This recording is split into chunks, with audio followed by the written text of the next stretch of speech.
السلام عليكم. دربيga dheer ee Shiinaha mid kamid ah todobada mucjiso ee caalamka waa muuqaalkeena maanta.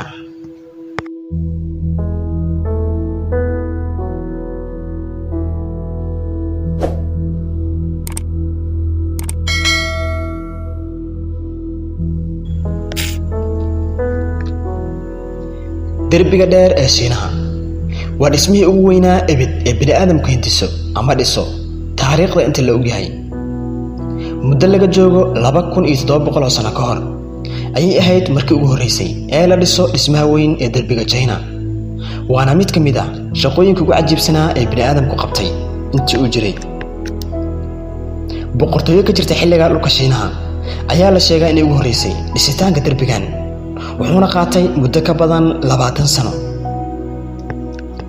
ujeedada loo dhisay ayaa ahayd boqortooyada oo xindaab ka dhiganaysay iyadoo ka baqayso weerarada iyo sidoo kale soo galootiga badan ee soo aadayo dhanka wadanka China. dhererkiisa guud ahaan waa in ka badan 21,000 oo kilomitir.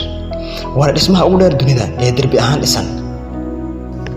dhererka derbigan wuxuu ka dheer yahay ballaca dhulka uu ku fadhiyo oo ah 12,000 oo kilomitir.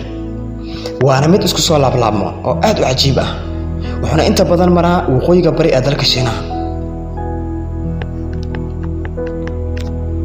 taariikhyahanadu waxay xusaan in boqortooyadii Ming ee jirtay intii u dhaxaysay qarnigii 14aad ilaa qarnigii 17aad ay dhistay inta badan derbigan Shiinaha.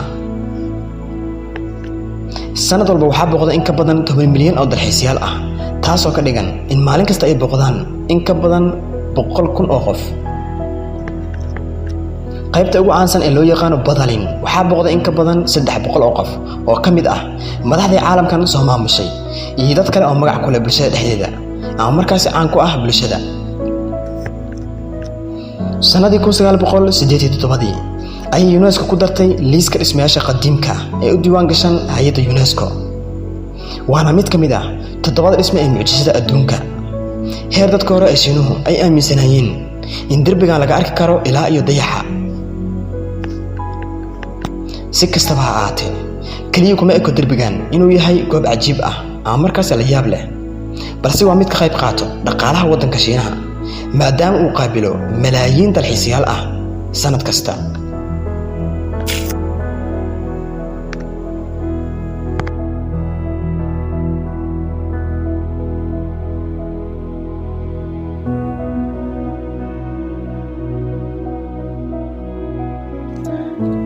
haddii aad danayso muuqaalada noocan oo kala ah fadlan ku soo biir kanaalkan cilmi baaris oo taabo calaamadda subscribe-ta si aad ula socotid muuqaalada kale aan soo geli doono.